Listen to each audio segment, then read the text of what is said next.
Bonjour mesdames et messieurs, ici Léon Weinstein au micro depuis la ville de Los Angeles, Californie. Aujourd'hui nous allons parler d'Einstein, de Cache Patele et de Bongino.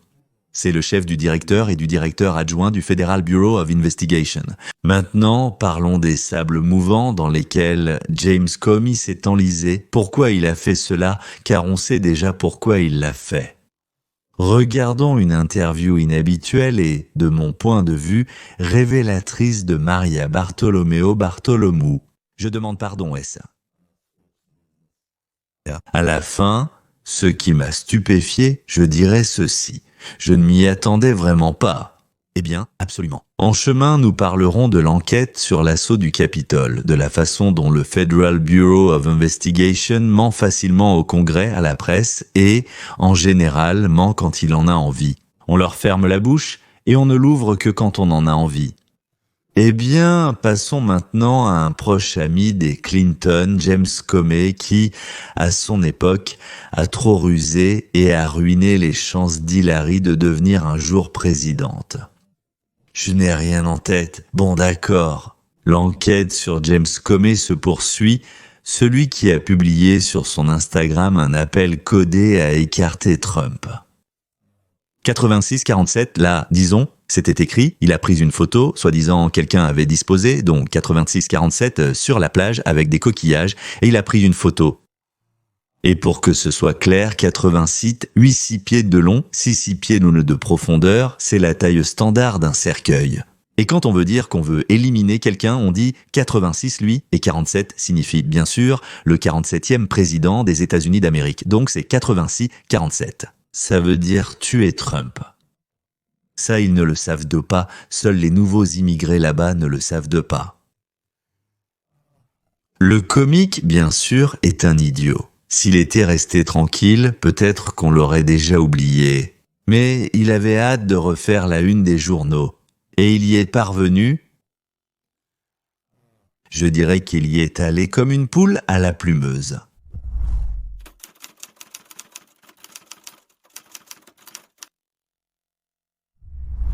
Nous commençons ce dimanche matin avec des appels croissants à enquêter et peut-être à arrêter Jim Comey après que l'ancien directeur du Federal Bureau of Investigation a publié sur les réseaux sociaux une image suggérant un appel à l'assassinat du président Trump.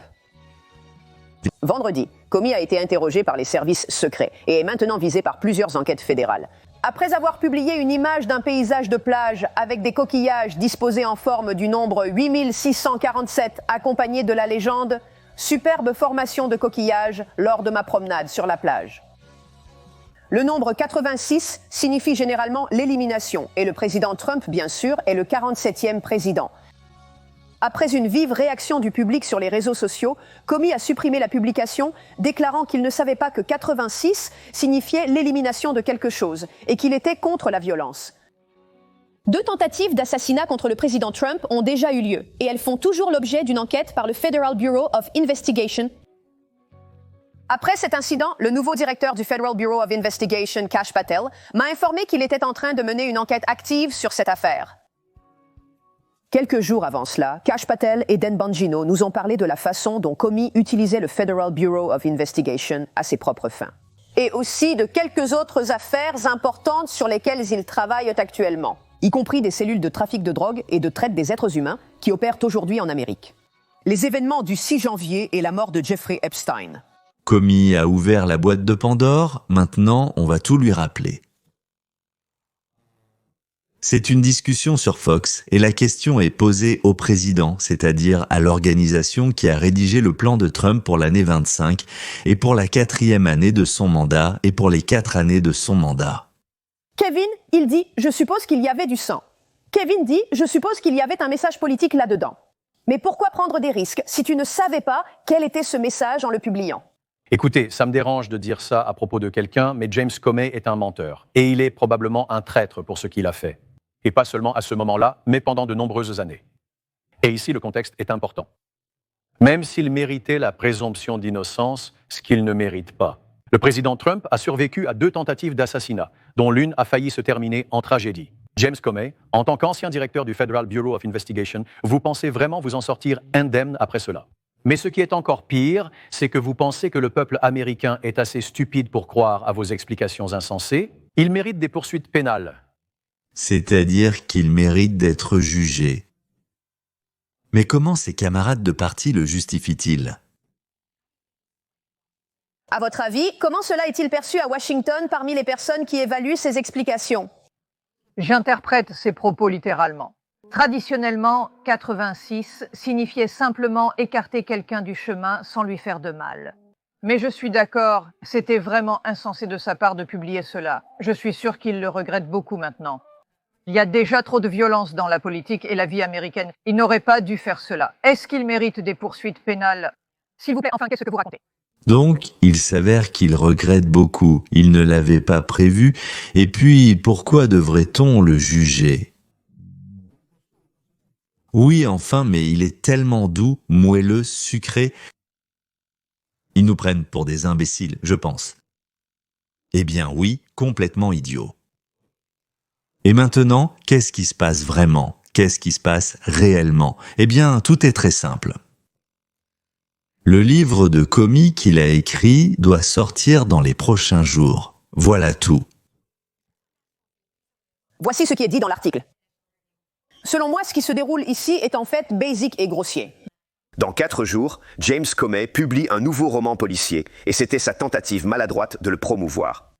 En réalité, James Comey ne menace actuellement rien d'autre que sa propre dignité. Donc, ce salaud a simplement créé un scandale pour attirer l'attention sur lui. La boîte s'ouvrait avec facilité sans même nécessité de clé. J'espère qu'il s'est rappelé à temps et que le Federal Bureau of Investigation, le Federal Bureau of Investigation actuel, après le Federal Bureau of Investigation de Kobelski, commencera à le sortir. Je ne sais pas comment, disons-le doucement, faire des petites affaires sordides et les secouer un peu. J'espère vraiment qu'ils trouveront du linge sale vieux de 20 à 75 ans, ou mieux encore, de 100 ans. Encore mieux, de 200 ans. Nous pensions donc qu'il faisait un signe, qu'il bouillonnait de haine là-bas, mais en fait il faisait juste la promotion de son livre, ce fils de chien. D'accord, sur un autre sujet. Eh bien, l'une des affaires Télien qui, pour ainsi dire, ne laisse pas en paix la société américaine, c'est l'affaire Epstein, son suicide. Nous pensons tous que ce n'était pas vraiment un suicide, que c'était une mise en scène. Et donc tout le monde s'intéresse à la liste de ses clients, s'il y a parmi ces documents des preuves et des vidéos, pour ainsi dire, de ses clients. Avec de jeunes filles d'un âge tendre qu'il utilisait pour faire du chantage, comme nous le savons désormais. Mais nous avons promis la transparence. 150 jours se sont écoulés. Trump, mais en réalité, pas plus de 2 mois de direction effective du Federal Bureau of Investigation, les chefs des agences de sécurité ont été confirmés il y a seulement 2 mois et demi. J'aime le fait qu'ils aient tous l'âge des enfants du président. Ce sont des personnes qui, avec nous et Trump, ont traversé l'une des périodes les plus honteuses, sinon la plus honteuse, de l'histoire des États-Unis d'Amérique. L'équipe est réunie, les plans sont établis, la période d'entraînement, enfin de ce qu'on appelle la période avant l'inauguration, j'espère, est terminée. Mais d'abord, il a fallu bien sûr trouver soit des documents soigneusement cachés, soit des traces soigneusement dissimulées de ce qui avait été détruit morceau par morceau, les reconstituer, les vérifier, car parfois il arrive aussi que ce ne soit pas ce que l'on croit. Oui, voilà ce qui est vrai, ce qui ne l'est pas, et ce qu'on peut montrer au public, et ce qui constitue un coup porté à... Tu montres cela aux victimes innocentes, ce qui est interdit. Et voilà, le moment est venu. Les premiers flots de boue. La vérité, pour ainsi dire, la vérité dans ces affaires, malheureusement, elle est sale, affreusement sale. Alors, prêt à déferler comme des eaux usées dans la vie de la société américaine, pour que ce qui s'est passé chez nous devienne encore plus écœurant, et peut-être pour que ce soit encore plus réjouissant que cela ait cessé de se produire. Voici l'une des interviews les plus étonnantes que j'ai vues dans ma vie. Une interview avec le directeur du Federal Bureau of Investigation, Kashem Patelom, et son premier adjoint. Bongini Dan Bongini. Je n'ai jamais entendu quelque chose de pareil, ou alors il y a très longtemps. La journaliste Maria Bartolomo est très bonne, perspicace, intelligente, une journaliste réfléchie. Jeffrey Epstein s'est suicidé. Les gens n'y croient pas. Eh bien, je veux dire, écoutez, ils ont le droit d'avoir leur propre opinion. Mais en tant que personne qui a travaillé comme avocat, commis d'office, comme un procureur, qui a été dans ce système carcéral, qui a été dans... Après avoir été témoin d'un suicide lors d'un isolement, c'est exactement ce que c'était. Il s'est suicidé. Voulez-vous que je revoie le dossier complet? Il s'est suicidé? Je sais, c'est un travail difficile. 2 directeurs du Federal Bureau of Investigation détestant l'establishment démocratique, venus nettoyer et enquêter, disent qu'Epstein s'est suicidé. Cela contredit mes impressions, mais il m'est très difficile de ne pas croire ces 2 gars. Parce que... Donc, pour l'instant, laissons cela de côté et écoutons ce qu'ils disent d'autres. Et le fait que l'avocate de Trump, d'ailleurs Alina Kobach, qui est l'une des avocates de Trump, elle l'a défendu dans plusieurs affaires liées, à New York. Là-bas, quelque part, elle a également déclaré après la rencontre avec Kashem et Pambondi, c'est le ministre de la Justice de notre pays. Qu'est-ce que c'est ? Le Federal Bureau of Investigation prépare des documents pour plusieurs arrestations retentissantes, comme elle l'a dit. Donc, il y a déjà une partie des noms, au moins une partie, et suffisamment de preuves pour aller devant ce qu'on appelle un grand jury, présenter et demander le droit d'arrêter.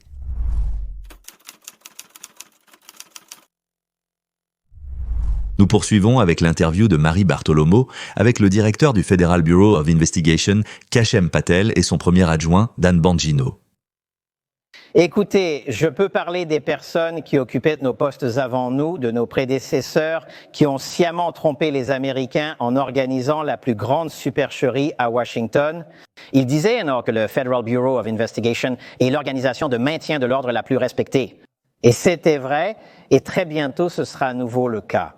Mais lorsque des personnes comme Comey, McCabe, Sterzog et d'autres semblables, accompagnés de James Baker, sont arrivés ici et ont sciemment menti à la Cour fédérale pour falsifier l'élection présidentielle, trompant le public américain et probablement utilisant illégalement l'argent des contribuables pour financer toute cette opération. Ensuite, ils ont dissimulé à la Cour fédérale des informations qui m'innocentaient, alors que j'y avais témoigné pour piéger des terroristes. Voilà ce qui a brisé le Federal Bureau of Investigation. Et puis, quand ils ont été attrapés, mais ils ont encore menti à ce sujet. Et vous, ainsi que quelques autres personnes comme Dan et d'autres, avez été assez courageux pour révéler cela il y a 6, 7, 8 ans. Et nous en parlons encore, parce que le Congrès travaille activement avec nous en ce moment. Les documents relatifs à l'opération arrivent rapidement et en grande quantité. Ils sont envoyés là-bas sans aucune censure afin que nous puissions garantir une transparence totale. C'est de cette manière qu'on peut restaurer la confiance des Américains envers le Federal Bureau of Investigation. Cela signifie que Comey et son équipe ont falsifié des documents, les ont cachés, ont menti au Congrès, et tout cela pour que Trump perde les élections. Ce que nous pouvons faire maintenant, c'est continuer à publier les documents et les informations que ces personnes ont cachées au public américain. Et je vous le dis tout de suite, malgré tout ce que nous savons déjà à ce sujet, nous avons appris encore plus avec lui rien que la semaine dernière. Et nous continuons à travailler avec le Congrès pour rendre ces documents publics. Voilà à quel point l'ancienne direction ici était vindicative et cruelle. Non seulement ils ont déformé le processus Foreign Intelligence Surveillance Act et menti au public américain, mais ils ont aussi caché et dissimulé des documents, les plaçant dans des pièces où les gens n'étaient pas censés entrer. Et c'est une bonne chose que nous soyons ici maintenant pour remettre de l'ordre, et vous allez bientôt être témoins d'une vague de transparence. Autrement dit, accordez-nous 1 à 2 semaines. Donne-nous 1 semaine ou un peu plus et tu verras, a dit le directeur du Federal Bureau of Investigation, et tu verras un flot de documents confirmant mes paroles. a dit l'homme qui a écrit un livre sur la façon de nettoyer le Federal Bureau of Investigation et que Trump a nommé pour nettoyer le Federal Bureau of Investigation. Et bien sûr, ce n'est pas un novice, il n'a pas seulement écrit un livre, mais il a aussi dirigé l'enquête du Federal Bureau of Investigation pour le Congrès. C'est-à-dire qu'il a enquêté sur le Federal Bureau of Investigation pour le Congrès des États-Unis. Il a été procureur général de district. Il a travaillé, je crois, comme adjoint ou assistant du ministre de la Défense, s'occupant aussi là-bas d'enquête.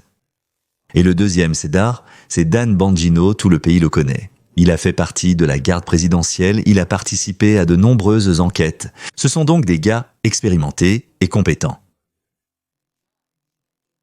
Le juge qui n'a donné qu'un simple avertissement à cet agent qui a menti et, vous savez, a induit le peuple américain en erreur, c'est le même juge qui empêche maintenant Donald Trump de faire quoi que ce soit, n'est-ce pas? Le juge Boasberg. Je dois objecter. Nous sommes ici depuis 2 mois et lui depuis quelques semaines de plus. Je le répète, ça fait 2 mois que nous sommes là. Vous avez affaire à une organisation de 38 000 personnes et un budget d'environ 12 milliards de dollars. Où s'attendre de nous, en 2 mois, à ce que nous découvrions quelque chose qui a 8 ans, voire plus? Une enquête politisée de longue date avec de multiples niveaux de procédures. Des procédures du VOUTSA qui ont simplement été jetées à la poubelle et évacuées dans les toilettes, jusqu'aux multiples niveaux de responsabilité où les gens ont menti et caché des informations. Je ne vous demande pas de me faire confiance. Vous voulez que ce soit fait correctement ou rapidement, c'est impossible d'avoir les deux. Si vous voulez que ce soit rapide, on le fera, mais vous savez ce qui arrivera. La même chose que la dernière fois, les mêmes selon participants au complot avec Spygate ont poursuivi le gouvernement en justice, ils ont reçu de l'argent. Tout ce qu'ils voulaient, c'est ce que vous voulez. Nous pouvons le faire rapidement et nous le ferons mal. Mais vous voulez dire qu'ils ont trouvé quelque chose dont vous n'étiez même pas au courant. Je veux dire, vous étiez pourtant au cœur de tout cela. Oui, j'étais l'enquêteur principal sur l'affaire Russiagate au sein du comité du renseignement de la Chambre des représentants. J'ai déjà été invité dans vos 2 émissions quand je travaillais sur cette affaire. Et je vous dis, à vous et au public américain, que nous avons maintenant trouvé des documents, des informations et des personnes qui ont essayé de cacher cela au monde entier. Depuis que nous avons pris ces fonctions, et nous, comme l'a dit le vice-président, essayons de le faire de manière à non seulement informer le public américain de ce qui s'est passé, mais aussi à ce qu'il y ait des responsabilités pour cela. Cela demande un peu plus de temps. Et si l'on tient compte du fait que nous mettons simultanément en œuvre nos priorités en matière de lutte contre les crimes violents et de protection du pays, vous savez, nous avançons dans 3 directions à la fois, et dans chacune d'elles, nous progressons à pleine vitesse. Les affaires liées à la fraude, à la falsification, à la dissimulation sont si nombreuses que la nouvelle direction du Federal Bureau of Investigation doit soit s'occuper uniquement de celle-ci et négliger les problèmes urgents, soit être obligée de répartir son temps. C'est-à-dire que tout ne se passera pas aussi vite que nous le souhaiterions. Répartir le temps entre les nouveaux problèmes et les enquêtes sur les actes criminels de la direction précédente du Federal Bureau of Investigation. L'ancienne direction du Federal Bureau of Investigation nous a laissé un institut, une force policière pour l'Amérique et pour le monde entier, qui a permis qu'un citoyen américain meure d'une overdose de fentanyl toutes les 7 minutes. Cette ancienne direction du Federal Bureau of Investigation, Comey McCabe, nous a laissé un Federal Bureau of Investigation qui a permis qu'une femme ou un enfant soit victime de viol toutes les 6 minutes et demie dans ce pays. Cette même structure de direction nous a laissé un Federal Bureau of Investigation qui a permis qu'un homme ou une femme soit tué 2 fois par heure dans ce pays. Voici notre réponse pour eux. Quand je vais au Congrès sur la colline du Capitole, je dis, écoutez, je ne patrouille pas dans votre quartier parce qu'il est républicain ou démocrate. Je vous demande de me dire quelles sont vos priorités, de quelles ressources vous avez besoin, où une formation est nécessaire et nous vous fournirons tout ce qu'il faut. C'est pourquoi nous envoyons 500 agents du Federal Bureau of Investigation dans les régions en dehors de Washington, district de Columbia. Maintenant, si les démocrates veulent jouer à la politique avec ça, eh bien, ce sont des élus. Ils peuvent dire tout ce qu'ils veulent. Mais si on crie sur moi et bon jean, on peut le supporter toute la journée. Je ne comprends pas pourquoi ils ont fait ça. Pourquoi mettre le Federal Bureau of Investigation et sa réputation en danger? C'est juste pour gagner les élections. Pourquoi?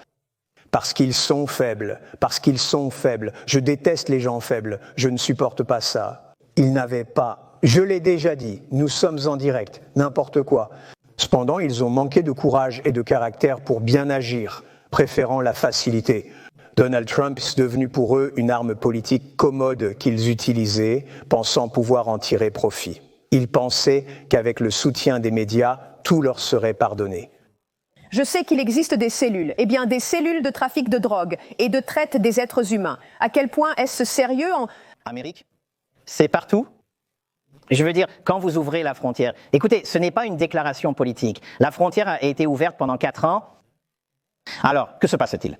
La criminalité se propage rapidement. Des centaines de milliers de clandestins, dont de nombreux criminels dangereux, traversent la frontière. Pas tous, mais beaucoup d'entre eux. Puis, ils s'installent dans les communautés. Et c'est précisément pour cela que nous créons des groupes spéciaux pour lutter contre les gangs de rue mexicains à travers tout le pays. Parce que le problème ne concerne pas seulement les gangs internationaux, il s'agit aussi de gangs urbains locaux, présents dans 1 ou 2 villes, ici et là. Les gangs criminels ont déjà étendu leurs activités illégales, contrôlant le trafic de drogue, la traite d'êtres humains, le travail forcé des enfants et d'autres crimes. Ils sont complètement impliqués et personne ne leur prêtait attention parce que nos villes et les responsables élus leur ont permis d'exister sans contrôle policier. Mais maintenant, c'est fini. C'est horrible d'entendre ça. Tu comprends à quelle vitesse un pays peut être transformé en Gangleterre et en république bananière, comme on l'appelle, même un pays comme les États-Unis d'Amérique. Un énorme problème. Sous Biden, les frontières étaient ouvertes aussi bien au sud qu'au nord. Et avec ces frontières ouvertes, arrivaient chez des drogues, des prostituées mineures, des bandits, des terroristes et le trafic d'enfants. Dorénavant, la directive est de se focaliser sur la lutte contre la criminalité réelle, de surveiller l'immigration illégale et la traite des êtres humains, tout en réduisant les efforts dédiés aux enquêtes sur la criminalité en col blanc. Je ne voudrais pas dire que nous allons, pour ainsi dire, réduire ces domaines. Nous agissons selon les informations dont nous disposons et nous comptons sur les 36 000 employés qui nous indiquent où se trouvent les problèmes. La réalité aujourd'hui est que la plupart des problèmes ne surviennent pas dans le domaine de la lutte contre le terrorisme, qui est ma spécialité et mon expérience passée, mais dans le trafic de drogue et la traite des êtres humains. Plus de ressources sont allouées à la déportation, sur laquelle nous collaborons avec nos partenaires du ministère de la Sécurité intérieure. C'est la réalité actuelle, mais nous n'oublions pas pour autant les crimes en col blanc et la lutte antiterroriste. C'est ce que vous avez dit. Si vous faites du mal à un enfant, si vous lui enlevez son innocence, nous viendrons vous chercher. Mais qu'est-ce qui s'est passé le 6 janvier, pendant ces 4 années Tous ceux qui sont venus ce jour-là à Washington ont été recherchés, interrogés, accusés, emprisonnés. On a dit que c'était pire que le 11 septembre, pire que Pearl Harbor.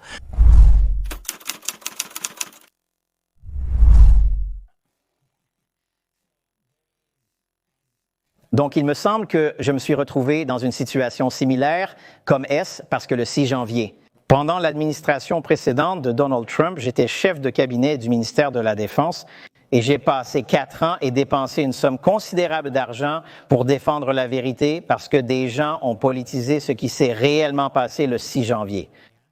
Nous savons désormais avec certitude que le président Donald Trump a légalement autorisé le déploiement de la Garde nationale.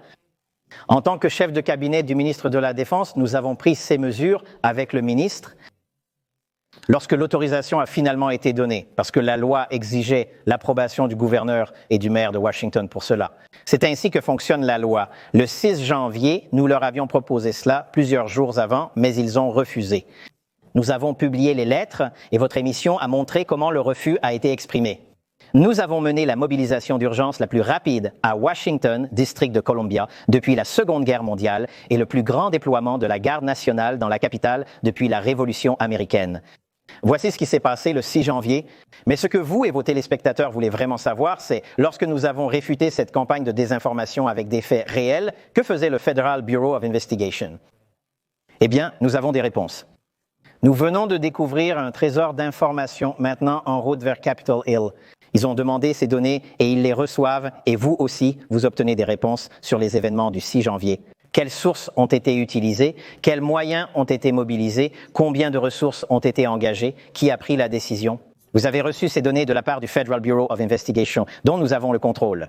J'explique qu'Kash Patel était à ce moment-là, le jour dit avant l'assaut du Capitole. Le jour de l'assaut du Capitole, il était au ministère de la Défense, où il a reçu une demande du président Trump pour déployer la garde nationale afin de protéger le Capitole et rétablir l'ordre à Washington, parce qu'on prévoyait une très grande affluence à cet endroit. Mais selon la loi, le ministère de la Défense ne peut pas envoyer des gens de sa propre initiative. Il doit demander l'autorisation soit au maire, soit au gouverneur, soit, sur le territoire appartenant au Congrès, au président du Congrès. Eh bien donc, puisque la loi l'exige, Kash Patel s'est adressé à l'un, à l'autre et au troisième. Et la direction du district de Columbia, la maire de Washington et la présidente du Congrès, Nancy Pelosi, ont interdit l'entrée des gardes nationaux. Eh bien, y avait-il des agents du Federal Bureau of Investigation parmi les manifestants? Voilà ce qui est intéressant. Si oui, qu'est-ce qu'ils faisaient? Pourquoi n'ont-ils pas arrêté les gens? Y avait-il parmi les manifestants des agents du Federal Bureau of Investigation sous couverture qui incitèrent les gens? Comme déjà mentionné, la réponse à cette question est en préparation et sera bientôt soumise au Congrès. Vous êtes sur le point... Je l'ai vu, j'ai vu tout le dossier d'information. Nous avons mené une enquête approfondie pour trouver cela. Et maintenant, je suis presque certain que nous avons une réponse définitive et sans équivoque. Mais vous et le public le recevrez, vous le verrez par écrit, qui sera envoyé à la colline du Capitole. Mais je veux juste m'assurer que nous comprenons bien. En tant qu'ancien agent et policier, je sais qu'il y a une différence entre un agent, je suis sûr que vous le savez, je ne veux pas paraître ridicule. Un agent est un employé fédéral formé selon la catégorie gestion des services de messagerie courte, 11, tandis qu'une source ou un informateur, c'est autre chose, il y a une différence entre eux. Lorsque vous verrez ces documents, je vous le promets, je ne vous demande pas de nous croire sur parole. Je sais qu'ils vont venir, car je les ai vus hier.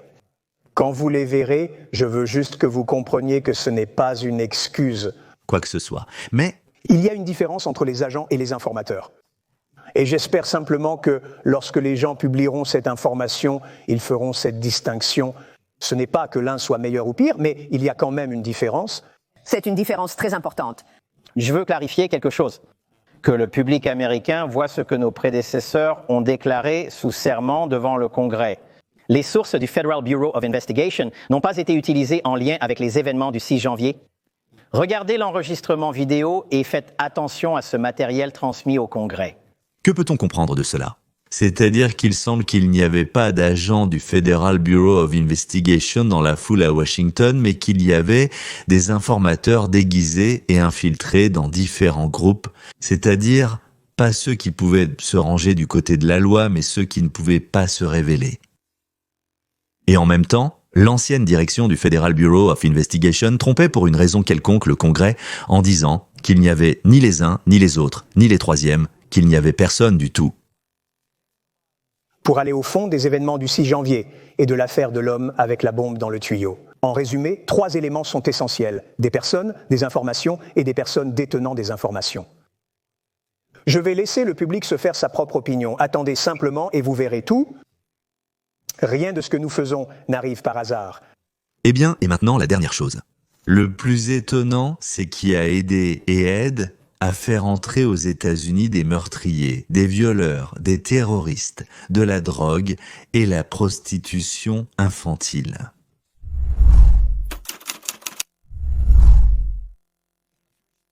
Au cours des 2 ou 3 premiers mois de notre présence au pouvoir sous l'administration de Donald Trump, il a fermé la frontière. Il a arrêté la traversée de la frontière. D'où provient encore ce fentanyl, ce trafic d'êtres humains et de drogue? Par où les trafiquants comptent-ils continuer à les faire entrer dans le pays? Au nord, nos ennemis se sont alliés. La frontière nord, mesdames et messieurs, c'est le Canada.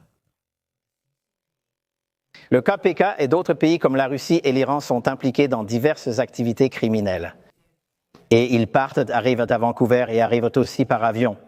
C'est précisément l'immense étendue de la frontière nord et l'absence de coopération de la part des autorités fédérales dans les administrations précédentes concernant le renforcement de cette frontière qui entraîne la poursuite des crimes violents. Nous sommes actuellement concentrés sur ce sujet. Le Parti communiste chinois, la direction de la Russie, l'Iran envoient chez nous des personnes, des armes, des drogues via le Canada qui affirme que sa frontière laisse passer tout cela. Peut-être, 1% de ce qui entre aux États-Unis. Mais alors, d'où viennent les 99% restants si la frontière mexicaine est fermée? La frontière avec le Mexique est fermée. Et nous sommes en contact avec nos partenaires des forces de l'ordre de l'État et des autorités locales là-bas.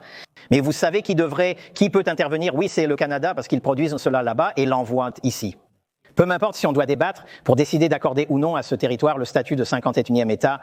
Malgré tout, le Mexique, notre partenaire du Nord, nous a aidés à sécuriser la frontière sud. Les faits sont éloquents, la frontière est ouverte et voici les statistiques que j'ai présentées au Congrès, mais personne n'y a prêté attention. Plus de 300 terroristes connus ou présumés ont franchi illégalement la frontière de notre pays l'an dernier. Je parle bien de terroristes, pas seulement de personnes en situation irrégulière. 85% d'entre eux sont passés par la frontière nord et cette année, 100. Pour moi, honnêtement, c'est un choc. Les drogues sont fabriquées au Canada. 85% des terroristes qui sont venus aux États-Unis ne sont pas venus du Mexique, mais du Canada. On sait ou soupçonne que 60 terroristes ont franchi illégalement les frontières sud et nord du pays. Messieurs, aujourd'hui nous avons discuté de tant de choses et j'apprécie beaucoup votre temps. Je suis ravi que nous ayons pu nous rencontrer pour que vos téléspectateurs puissent le voir. Nous donnons peu d'interviews et n'avons pas l'intention d'en donner beaucoup plus à l'avenir. Pendant des années, vous avez couvert les événements honnêtement, même lorsque c'était impopulaire, désagréable, coûteux financièrement et personnellement pour vous. C'est pourquoi nous vous avons invité dans le bâtiment Guevara. Nous sommes ravis. Oui, nous avons vraiment un stand de tir couvert et nous allons bientôt vous y emmener. Emmanuel Macron, nous admirons votre courage à continuer de dire la vérité. Vraiment? Maria a toujours essayé de raconter les faits et non de répéter une directive imposée d'en haut. Qu'avons-nous appris, messieurs? Des arrestations sont-elles prévues dans l'affaire Epstein? Comey, il a énervé une oie qui lui ressemblait, Lip, en essayant de faire la promotion de son livre. Des documents ont été trouvés concernant l'affaire du 6 janvier sur la colline du Capitole. Et ils montrent que le Federal Bureau of Investigation a menti au Congrès.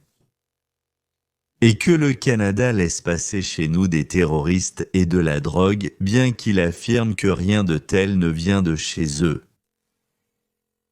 Mesdames et messieurs, abonnez-vous pour recevoir des informations quotidiennes. Le dimanche, nous faisons des directs à 10h du matin, heure de Los Angeles, avec des questions et des réponses. De plus, pour les sponsors de la chaîne, je fais plusieurs émissions spéciales que seuls ceux qui nous soutiennent financièrement peuvent regarder.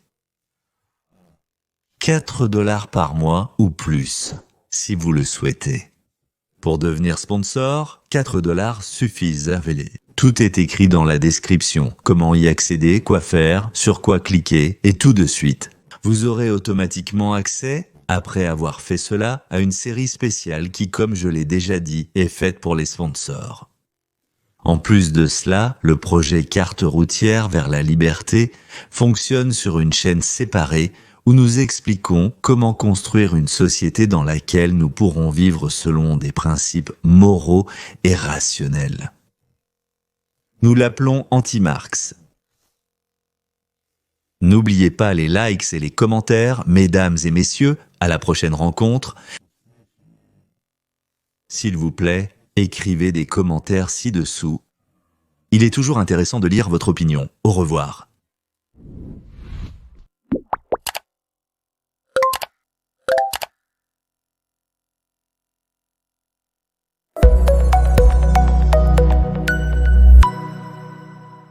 Les sous-titres ont été créés.